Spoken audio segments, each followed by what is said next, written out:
Welcome into another episode of the Talkin Solutions podcast, sitting down with the founder and CEO of Satgana, Romain Diaz. And Romain, how are you today? Yeah, doing very well. Thank you, and yourself. I'm doing fantastic. Thank you so much for asking. And I want to just get things started a little bit and have you explain just exactly what it is that Satgana does and why it's such an important solution to the world today. And so the listeners can get a good idea, and we'll go from there and start getting into our conversation. Perfect. Thank you, first of all, for having me and for all the good work you're doing on broadcasting the voice of many other innovators trying to make a dent in the big problems that we're facing today. So to your question, I think I'll go the other round of first starting with the problem and then going with what we're doing about this problem. So problem, I think most of your listeners, if not all, would be very aware that we're facing a big crisis of climate change and other environmental issues such as biodiversity and plastic waste and water and other resources depletion. So really an environmental crisis, among which climate is very much at the forefront right now. And we think that there's whole lot of solutions and changes we need to do in the way we do things, both as a society and individually. And we think that innovation has a role to play. We don't think that innovation is going to be the silver bullet that is going to get us out of this crisis, but we think it has a role to play. And we can go a bit more into details, but basically what we do at Satgana is that we are providing both early stage financing as well as a lot of operational and strategic support to entrepreneurs that build technology-enabled solutions or technology solutions to the climate and ecological crisis. In short, that is what we do. I love it. It's fantastic. And based in Europe at the moment, but I do know that you have people kind of spread across the globe. Is that correct? Yeah, correct. So we focus primarily on Europe because that is where most of our team members and collective, and I'm happy to delve a little bit more into who our team is and so on. But basically, most of our team is based out of Europe, really across different countries of mostly Western Europe. And so that is our primary market where we intend to invest. But we also have a keen eye on certain emerging markets, notably because I spent about 10 years on the African continent, and we do have one portfolio company in Africa, in Kenya, namely, and we keep a keen eye on certain emerging countries where we think there is opportunity and there is a big problem that we need to also tackle and see from that angle of the global south. And that is also part of a longer term strategy to launch different funds, more geographical focused funds, but we'll go into this. But so, yeah, most of our team is based out of Europe and we invest mostly out of Europe, but with a keen eye on certain emerging markets.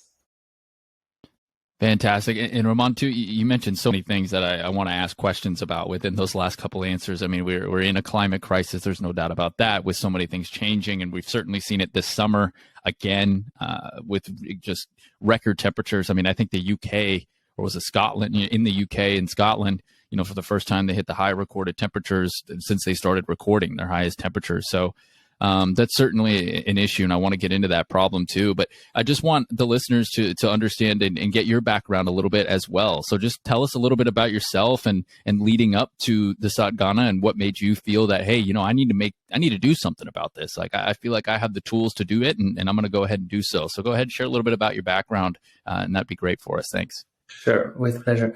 So, as you might hear from my accent, I'm originally from France. That's where I grew up for the first 20 or so years of my life. And then as soon as I could, I decided to go into different countries to really explore the world. And I spent quite a bit of time in emerging markets. So I've always been an entrepreneur since I graduated from business school about 10 plus years ago. 12 years ago, actually. And I was initially part of an early stage company that ended up becoming the first unicorn out of Africa, which is called Jumia. It's basically, some people refer to it as the Amazon of Africa. So it's an e-commerce platform for Africa. I was in Morocco in the very early days in the founding year. And then I joined another, and that was founded by a infamous incubator called Rocket Internet. Then I joined another incubator / VC fund out of South Africa. Then I co-founded with a few partners a venture studio in South Africa, in which we've been launching a number of ventures, mostly in the fintech space. So I humbly served as a CEO for about 5 years, deployed the fund, which is now on track to deliver really interesting returns for our investors. And I would say about 3-4 years ago, I had a bit of a, I would say, how should I call it? I can call it either identity crisis, I can call it awakening, I can call it just a bit of a shift on the realization that business is a very powerful force, the private sector, that can have either detrimental impact or positive impact, depending on the way it's looked at and the way it's done. And so I started to really look into the big issues that humanity and the planet are facing, starting from the angle of the Sustainable Development Goals from the UN, and then delving a little bit more into details and really realizing that climate change and other environmental issues are really so urgent and so deep and so ingrained in everything that we do, in the way we eat, in the way we move, in the way we heat ourselves, in the way we basically live. So very much like every sector of the economy is causing this crisis that we're in. And it's a long-term thing. It's not like an emergency that's really hitting and then we're going to get rid of it. It's really basically we've been creating our own this problem for the past 200 years, and we literally need to change everything in the way we live if we want to correct course. So when I started to really understand the problem and started to see a couple of solutions across all sectors, I decided that it was time for me to really focus all my time, attention, focus, money, energy into trying to bring my best possible contribution to the climate crisis. And obviously I took it from the angle of what I knew what to do. So that was very much around early stage companies, because again, I realized that innovation and startups, entrepreneurs and early stage financing has a big role to play. Again, is not going to solve everything, but it definitely has a role to play. And so, I really realized that I wanted to create a good company that would have positive impact in the world. And that is how the idea of Satgana came. And so Satgana in Sanskrit means a good company. So that's what we're trying to be for the world, is to try and have a positive impact and to do the right thing, and also to inspire others to join the journey. And so that was about, I would say, 4 years ago. And that was really just an idea until, I would say, beginning of the pandemic. That's really when I started to be full-time on that venture. And I've been joined by a number of wonderful people. And then fast forward to now, we started to deploy capital and so on. So I can tell you a bit more about the journey from founding to now, but basically that's the whole story that led me to decide to dedicate the rest of my life to trying to bring my biggest possible contribution to the climate and ecological crisis. That's beautiful. Beautiful story on that front. And, you mentioned the climate and ecological crisis that we have, and we're going to dive into exactly what Satgana is doing in providing for these early stage companies that are working to solve these problems as well. But I want to talk a little bit too about your primary, because you mentioned a couple times, having so much experience in Africa and really kind of focusing your efforts on there and stuff like that. And one thing that I like to remind people, and I think is really important, and I'd love for you to expand on this as well, is Africa probably is one of the places that's suffering the most from the climate and ecological crisis, but probably has the least to do with a lot of it as well. And I think that for us, and for example, people in the US or in parts of Europe or in Australia or whatever, we can talk about it all the time and kind of say, hey, we have a crisis and stuff like that. And we certainly see some effects from it. But I feel like a lot of those effects are already kind of occurring in Africa, whether it's through farming or things of that nature as well. So I'd love for you to just kind of explain a little bit about how Africa is currently struggling and seeing these effects and how it's impacting them in certain countries within that continent. Yeah. Yeah, so you summarized it really well. I think Africa so far has contributed to about 3% of global greenhouse gas emissions since the Industrial Revolution. So it is something, but it's a very minimal fraction of what other countries like the US and Europe and now China and now India coming into play and other countries have contributed. And yet, as you said, Africa, among other emerging and developing countries, is suffering the most from the climate crisis because of droughts, because of floods, because of just difficulty to grow food, and obviously, and not obviously, actually, it's not that obvious, but the reality is that it's something that hits the most women and vulnerable communities, coastal communities, farmers, of which hundreds of millions of people depend upon for their living, no insurance, etc. So there's both an climate injustice and as well as, so there's two things. One is that unfortunately the climate crisis is already hitting developing countries, and so because of that we already need to adapt, and we need to do it early enough that we don't do it when it's hitting the most. So we really need to already think about climate adaptation and resilience. But we also need to do mitigation efforts because Africa is growing fast, and many other developing countries, and obviously India is a big example as well, is that they're also increasing really fast in terms of greenhouse gas emissions.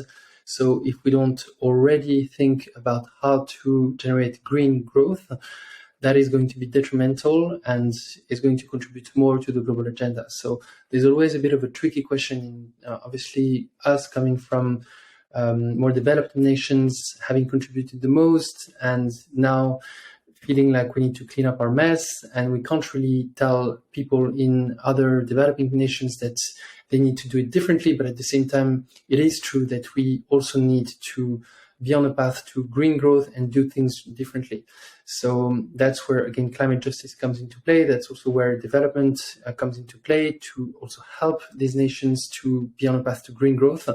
And so, yeah, there's lots of things to talk about, but the high level, I believe, context is that one. And we're really trying to shape our investment thesis in that direction, as well as taking into account local communities and local voices in order to do so in a way that is not only informed by white, privileged, Europe-focused voices, but really taking into account all voices from the ground up.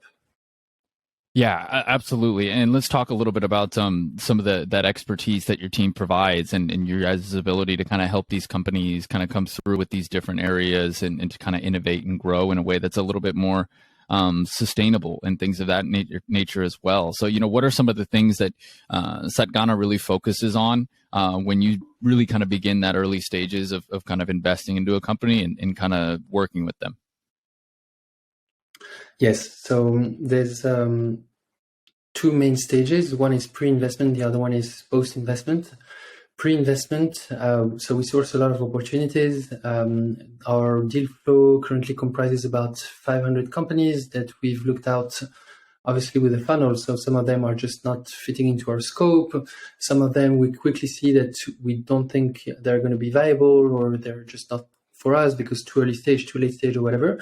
And then we obviously have a pipeline, we have a funnel, and within investable opportunities, we carry due diligences with a number of them that we think can have big impact and big commercial success, because we're also we have fiduciary duty to our LPs, and we aim to generate financial returns. And I can also explain why we believe financial returns are also part of the equation and need, or at least in the way we do it, we think that they need to be correlated to impact, and that there needs to be, or we're looking for companies that whereby commercial scale and positive impacts are correlated. We believe that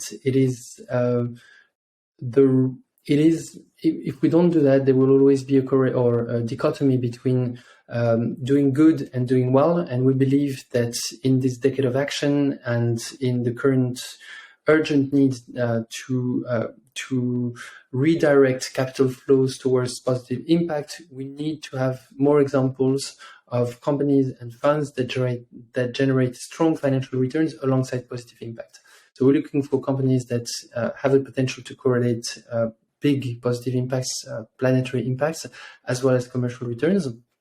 And then we analyze, we carry due diligence, we speak a lot with the founders, we check for business potential, impact potential, the team, the market, obviously also the structure and the terms of the deal. And once we have confidence that there's intentionality, there's true potential impact, etc., then our goal is to invest capital at the pre-seed stage, so really, really early stage, typically earlier than what most institutional capital is able to do. So we're not afraid of going really early stage. And to mitigate the risks of coming in so early and to also maximize the chances of each entrepreneur to succeed, we also invest a lot of operational resources, which is internally built within our team and our broader collective of people who have expertise in technology, impact management and measurement, marketing, finance, operations, HR, product, etc., to really work with the entrepreneurs and maximize their chances of succeeding at scale. Yeah, when you get in at that early, I mean, to me, it sounds like you have so many resources for them to kind of, help guide them through as well. Would you say that you kind of look at yourselves as like a partner with these companies and say, hey, look, we want to welcome you in and we're a part of this journey together now? Yeah, I think partner is probably the most broadly encompassing word we could use. We used to refer to ourselves as a venture studio, and now we're evolving more towards a venture capital model because we see many deals. We have lots of co-investment opportunities referred to us by other VCs, other entrepreneurs, etc., as well as our LPs. So we become more of a traditional pre-seed and seed VC fund. But we intend to also be really helpful, value add, and involved as possible to work with the entrepreneurs, because we think that is how we do value creation. That's how we maximize the chances of real impact. And obviously, we want to build a reputation with entrepreneurs and with other co-investors and so on, that we are really helpful as much as we can so that people speak highly of us, and that becomes a flywheel of entrepreneurs wanting us to be on the cap table. We've actually won some competitive deals recently with entrepreneurs who wanted to have us on the cap table because they knew a bit of our reputation, they knew how helpful we could be. They've seen in due diligences that we were asking the right questions, that we would really be involved with them, etc. And that is something that they value, and that's why they want us to be on the cap table. So it's a long game. Obviously, we are still really early stage in building that reputation, but that's what we intend to do for the long term. Yeah, and to me, that sounds like it shows a lot of investment and not just financial investment, right? Like what I'm talking is investment into that founder, into those companies, especially at that, such an early stage where there's not going to be a big team with the startup or anything of that nature as well. So those important questions are really valuable. And on that as well, when you're doing all this, are there important traits or like key traits that you kind of see that are kind of consistent across the board that some of these companies have, or maybe the founders have as individuals? Yeah, so the companies, they all tackle a big problem. And we're really trying to look for companies that have the potential to make a meaningful dent into each of the problem. Most of the companies that we see are climate technologies, but we also see the broader set of sustainability companies around the other impact themes that I mentioned, like biodiversity, plastics, and resource depletion, etc. But mostly what we see is climate technologies. And we are not too interested in companies that can have only a marginal, less harmful way of doing things, but really trying to look for companies that can really move the needle on the climate crisis on a certain sector, on a certain country, or whatever it is. But we need to have real proof. And if the entrepreneurs haven't done enough homework, we're happy to do that with them beforehand if there is a true interest from us to invest. So that is one thing we're definitely looking for.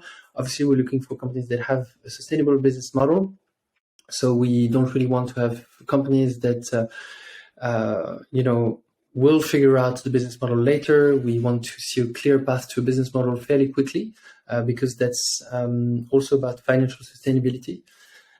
We look at the team very quick, very in depth. So the team dynamics, the founders, what is their background, what is their motivation, what is their purpose. So we really check for intentionality. One question that we always ask, which is extremely simple but also very informative, is why did you start the company in the first place? And if you really dig into what is the true intent of the founder, I think that informs a lot on why the company exists. And in most cases, when it's really purpose-driven, mission-driven, I think there's a lot more resilience. There's a lot more potential for perseverance. There's a lot more long-term thinking in the way the company is built. And as such, more potential for impact and commercial success. So that is really something that we look for. Then we look for entrepreneurs that we think are going to be aligned with our ethos. So we're really, very, we have very strongly ingrained values in the way we do business, in terms of just simple integrity, transparency, empathy, inclusion, boldness as well, and really trying to do the right thing always. And that is something that we try to sense as early as we can with the founders, that we think we're going to be aligned with them from a values perspective, and that we just vibe with as well, because it's a long-term partnership. It's meant to be a potentially 7-10 years partnership. And so we get into romantic partnerships very carefully in our lives. And I think sometimes we take not enough consideration of the fact that a business partnership, when it comes to shareholding, is meant to be for many, many years. And so obviously we can have many of them, but we still should be really careful, because you don't want to do business with people you don't align with values-wise for 5, 7, 10 years. So that is also something we try to, as much as possible, look for early on. And last but not least, we look at the deal, the quality of the deal, the terms, how much the company is raising, their capital efficiency, what is the valuation of the company, because we want to come in early at fairly low valuation as compared to the broader venture market, etc. And so then we come to an agreement, typically as co-investors alongside other investors, and then we go ahead. And then comes the portfolio support and the true value creation. Yeah, I love that as well. I really enjoy how you guys help early. You don't really see that as often these days as well, as coming in at that pre-seed and really the early stage round and stuff. And to me, it sounds like a lot of that focus is, I guess a question I would have that kind of pops up in that front is, how much do you weigh the solution that the company's providing, the problem they're trying to solve, versus the weight of the founder's mission and intent and character and purpose? Because I feel at that early stage, if the founder's right, and maybe you have more knowledge and that founder might just be a little bit off on maybe their solution, you can come in and really advise and help on that, and then the founder can adapt. Or is it the other way around, where you look more at the solution and then the founder you just kind of help mold? I guess both are necessary. So the problem space for us is quite well identified. The solution space is to an extent fairly identified. For example, when it comes to climate change, we refer quite a bit to the framework of Drawdown, which you might be familiar with, that lists about 100 solutions that are ranked by potential for long-term reduction or removal of X megatons or gigatons of CO2 equivalent by in at a certain horizon in the future. I think it's 2050. So we look at that framework in terms of solution space to inform ourselves. We also do quite in-depth due diligence with experts. Some of them are part of our team, and we also lean upon experts that are not necessarily part of our team as well, that are generally keen to give us a hand on carrying due diligence, just because it's about creating impact. It's bigger than ourselves, so people tend to be quite collaborative in the space as well.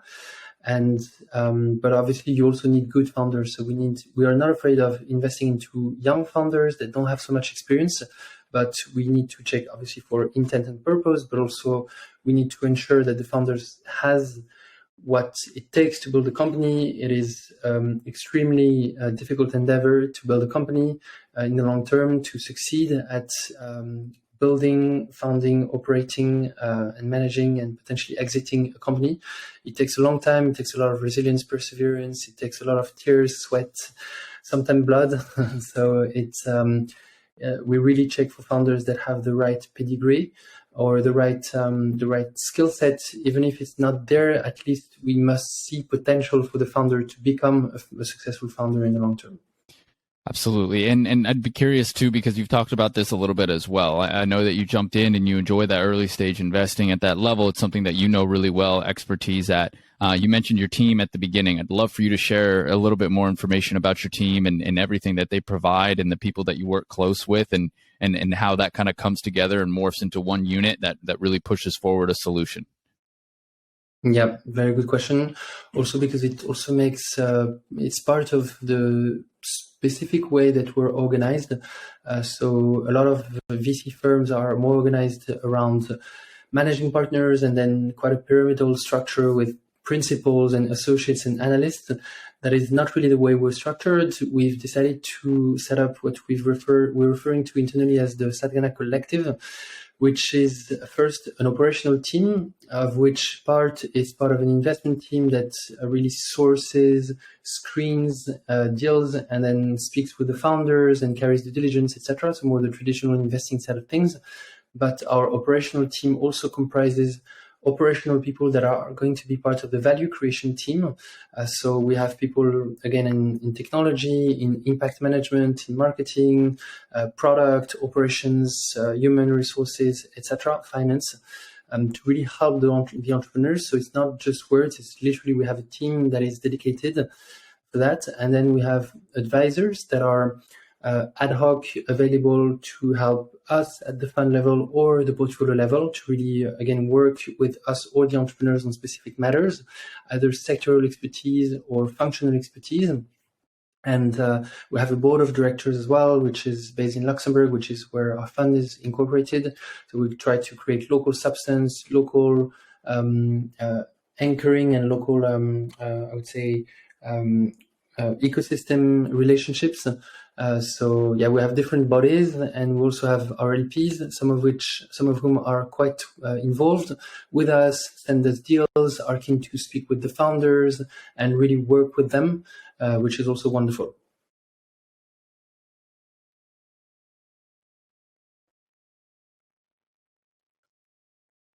I'm not hearing you at the moment. I don't know if it's on my end, but There we go. Yeah, it's really great to hear because it sounds like it's really just a merge of the fantastic pieces that you have in each sectors within your company and organization, and then some external partners that you work with and things of that nature as well. You've mentioned the UN's sustainability goals and things of that nature. What are the ones specifically that you are all kind of aligned with and that you seek out for these startups and companies to also be aligned with? yeah. So we have picked 6 of the 17 Sustainable Development Goals as part of our main impact theory and investment thesis. The first one is SDG number 13 on climate action. Then we have SDG 15 on life on land, and which is partly related to forestation, deforestation, as well as biodiversity. We have SDG 14 on oceans. We have SDG 12 on responsible consumption, SDG 11 on sustainable cities, and so all the environmental, or most of the environmental SDGs. And then we also have one which is more social than environmental. It's SDG number 5 on gender equality, because we are a gender lens fund that intends to really be intentional about gender. So we have slight majority of women at all levels of the company, from the board to the operational team and the advisors. Currently at the portfolio level, we don't have a majority of women. That is something that we're really striving for by doing a number of things. We do partnership with female entrepreneurship networks. We do a lot of education, blogging, social media, etc. on gender lens. We are putting clauses into our term sheets to really urge the founders to be intentional about recruiting gender balanced teams. We even sometimes speak to founders about the potential, the option of bringing a woman co-founder. So really trying to have more gender balanced teams, ideally founding teams. So yeah, gender is an important topic for us. Which is the only social. It's less in the what we invest into. It's more the how we invest, and then trying to embed that at all levels of our company and portfolio. Yeah, especially with trying to create more representation. I think that's fantastic from a gender level. I mean, there's no secret that historically speaking, they have been underfunded and underrepresented. There's no doubt about that. On that note, too, and also it's about underrepresentation. So we think it's the right thing to do from an ethical perspective, but we also know that it's the right thing to do from a financial perspective because it's widely proven. McKinsey, BCG, etc. reports that show that gender balanced teams tend to largely outperform non-balanced teams. So for us, we believe it's the right thing to do from an ethical perspective, and some people are very convinced. Some people care less about it. But when you show that it's also the right thing to do from the financial perspective, then it becomes really easy for people to understand why we're so intentional about that. Yeah, especially, if you prove it, like you said, when you have that evidence there and money talks. That's the world that we live in, for better or worse on that front as well. So I think that's great. With that as well, do you encourage more diversity in hiring as well when growing a team too? And whether that's diversity of ethnicity or diversity of race or diversity of whatever it might be, just to kind of bring more opinions into the room? Yeah, indeed. So we don't track those metrics, but we try to intuitively feel like we're doing the right thing in terms of ethnicity, in terms of age, in terms of background, in terms of geography, to really have a broad set of representation. So we don't track those metrics. We don't intend to. We only intend to track gender metrics. But if you look at our team, you'd see that we have a very good representation in terms of all the parameters. So age, ethnicity, background, and geography that I just mentioned. Yeah. I saw that within the team. I was like, yeah, they're all over the place. Yeah, represented really, really well. I love that on that front. You've mentioned some things about the UN sustainability goals that you've obviously are trying to align with and are aligned with. And then you've mentioned the startups that you're kind of looking for in the spaces, whether that's a lot with the climate tech or plastics or, all things of that nature as well. I'd be curious in your opinion or your team's opinion, is there a sector within that climate space and the ecological impact space that's maybe not getting enough attention that should be getting more attention that can really help solve with the climate crisis in your opinion? Yeah, it's a good question. So there is actually a bit of data on that. There is a lot of money invested into climate. I think in 2021, if I'm not mistaken, it was about 40 billion that was invested into climate technologies, which is nowhere near enough, but it's growing really, really fast. And unfortunately, I would say a lot of this capital does not necessarily reflect the amount of greenhouse gases emissions that are emitted on a global basis. So most sectors have been invested into, but some of them have been disproportionately invested into, like mobility. And some of them are much less invested into, like industry and the built environment or buildings, for example. So mobility, electric mobility, I think following the Teslas of the world, Tesla is obviously a very prominent example of a climate tech company, if I can call it like this, that has been hugely commercially successful. And I think that has driven a lot of interest in capital, and also the maturity of electric mobility and electric vehicles in general has steered a lot of capital in this direction. Energy has also received a lot of capital, which is also great because energy is responsible for a huge chunk of global greenhouse gases emissions. I would say food and agriculture is probably receiving about the right amount of capital in proportion.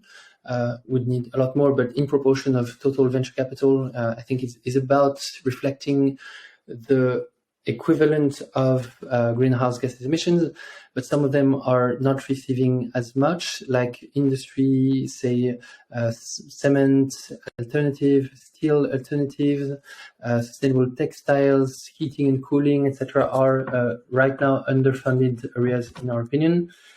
We also think that there is a lot of investment that needs to happen in carbon removal, which is starting to be really the case, especially for the past few months. There's been a big spike of interest into carbon removal, both for nature-based and engineer-based solutions, which is great. We need a lot more because it's a really long-term investment. Technologies are nowhere near ready to do large-scale carbon removal at the moment, so we need more of that. We need more investments into circular economy as well, because that is also touching on other environmental KPIs such as resources depletion as well. So it's not only climate, it's also other environmental metrics. Plastics as well can be affected. So circular economy is really a key area of interest. And I think the climate tech ecosystem right now is booming, which is great. And we just need a lot more. Yeah, we need to keep the positive momentum going and really keep kind of moving forward on that front as well. And so on that note and moving forward with that, say, hey, there's a company out there listening right now that might fit your criteria and your requirements of that nature as well. What can they do to get involved with potentially working with you guys and the team that you have over there at Satgana? Yeah, we receive a lot of deal flow. We're always happy to look at new companies that are early stage and build technology, business solutions that can have a meaningful impact on the climate ecological crisis. So they can find us easily on our website. They can send us their pitch deck or directly apply. We have an application form on the website. And we respond to all applications, which is also something that we really strive to do.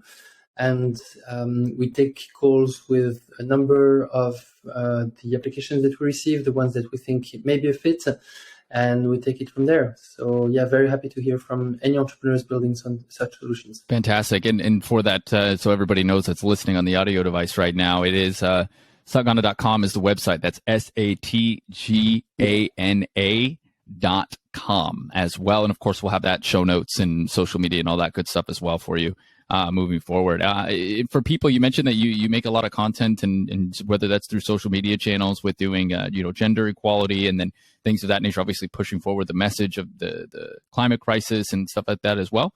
Where are some spots on social media and things of that nature as well where people can get educated, find this content, and become a little bit more aware? Yeah, thanks for asking. So we're on Twitter, LinkedIn, Instagram, Facebook, a little bit of TikTok as well. We try to play around a bit. Got to dive into the TikTok. We don't have a lot of content. Yeah, but most of the content is, I would say, LinkedIn, Twitter, and Instagram. So feel free to follow us. We put together great content on a daily basis. Fantastic. And again, we'll certainly have those available in the show notes as well. So it's easy to get and follow and be of use on that front as well. And, you've talked a little bit about this throughout the episode, kind of sprinkled in. But I would love to hear what your long-term goals are. You mentioned 4 years ago, this kind of started popping into your head, this idea, like I need to do something, that identity crisis or that you said you were having. And I would love to hear how that's evolved over the last few years and where you hope to take Satgana in the future and the impact you hope to have as being somebody that's working hard to provide the solution to help us all solve this climate crisis that we have. Yeah. So about 4 years ago, I was a bit confused until I decided to launch the company. And obviously, for a while, there was always a question of whether it's going to work or not. Now it's not a matter of if, it's a matter of when we reach our goals and in what scale we reach them. But it's just a matter of continuing. So basically, I made a very clear commitment that this is the company of my life. This is what I'm going to do for the decades to come. And so we want to invest in many such companies. We are raising capital. So obviously we have done the first closing of our fund, which is great, but we need to raise a lot more. That is Fund 1, and that will be deployed over the next 4 years. The timeline of the first fund is 10 years, which means that we will raise a fund 2, fund 3 that will probably be will probably have a geographical focus, probably one for Europe, one for emerging markets in the long term. So we want to raise a series of funds, potentially thematic funds, potentially with certain LP partners that would want to work with us on certain topics, geographies, etc. So a very long-term goal of being a meaningful impact investor that deploys capital and operational and strategic resources into the innovators, the true heroes that build the solutions to get us out of this climate and ecological emergency. We're aligned in our mission and goal, right? I love it. It's fantastic what you guys are doing at Satgana, Romain, and I'm a huge fan of it. And again, I really, really like how you get in early with some of these startups and these founders as well as something that I think it's a critical stage to be an ally, to be a partner with these companies to really help them push that solution forward. I think a lot of them have great solutions. Sometimes they just need help on the operations side or things of that nature as well to really push it forward. So on that note, I'd love for you to give, or I'd love to give you the opportunity to share anything that you would like to add that maybe we missed in the show or anything like that you want people to know. Yeah, I'm sure. I guess one other ancillary goal that we have, which is less our direct tangible impact, but more of the intangible, which I think is equally important, is our willingness to also do the right thing, be public about what we do, and inspire many others to jump on this ship, which is trying to have impact, trying to do the right thing. And part of it, obviously, for us is generating very strong financial returns, because we think that if we manage to show that it's possible to generate very strong financial returns like we expect, as well as impact, then, as you said, Money Talks will increase the capital flows into the impact investing space. And that is also part of our mission. And we want many more people to invest for impact, to work for impact, to be interested in impact, to become more educated, etc. So just to have more people working on this big problem. And I think we need all kinds of skills. We need all hands on deck. We need people who invest. We need people who build companies. We need people who do podcasts. We need people who do media, education. We need all hands on deck because we're all in this together. Well, I'll tell you what, I really look forward to monitoring your guys' success in the future as you move forward and the companies that you do bring on and that you do work with. We need more VCs like yourselves out there who are really working in the climate tech space to help solve this big issue, especially in places like Africa, where we talked about earlier. They're suffering from a lot of our, issues that we've caused. So love what you guys are all doing over there. Super excited to, monitor your success in the future and make some connections potentially as well. And I thank you so much for coming on the podcast and the show. I think you had some great content today and really enlightened some listeners. And I'm sure everybody listening right now, I know you are. I know you're listening going, oh, that was a good episode. He knows what he's doing over there. So go ahead, give them a follow on the social media platforms that he mentioned before. If you are a founder that qualifies for this, reach out. They gave a possibility for you to make an application. They make it easy for you. Again, on the website, that's satgana.com, satgana.com. And Romain, again, thank you so much for coming on the show. I really appreciate it. Thank you so much for having me and for all the great work you're doing. Thanks very much appreciate that. That is the founder and CEO of Satgana, Romain Diaz, joining us here on the Talkin Solutions podcast. And that's going to wrap up this episode. As always, for more information, you can always check out the show notes. Go to the website, cheshtech.com/Talkin Solutions podcast. We'll have all the links available for Satgana for you to follow, get more information on. If you are a founder and you're interested and you have a startup that qualifies for this, reach out to me and be happy to make a connection for you as well. So if you enjoyed the episode, as always, I ask for just a simple request. Give a nice little 5-star rating if you enjoyed it so much. Subscribe, follow, do all that type of good stuff. Help us spread the mission for some positive impact companies that are providing solutions to some of our societal problems. So until next time, I hope everybody has a great rest of their week. Thanks for listening to the Talkin Solutions with the Chesh podcast. Tune in every Wednesday for a new episode, and you can find out more about our featured guests and their solutions on our Talkin Solutions podcast Instagram, Facebook, and YouTube channels, as we focus on highlighting individuals providing solutions to social problems and bringing optimism to the world.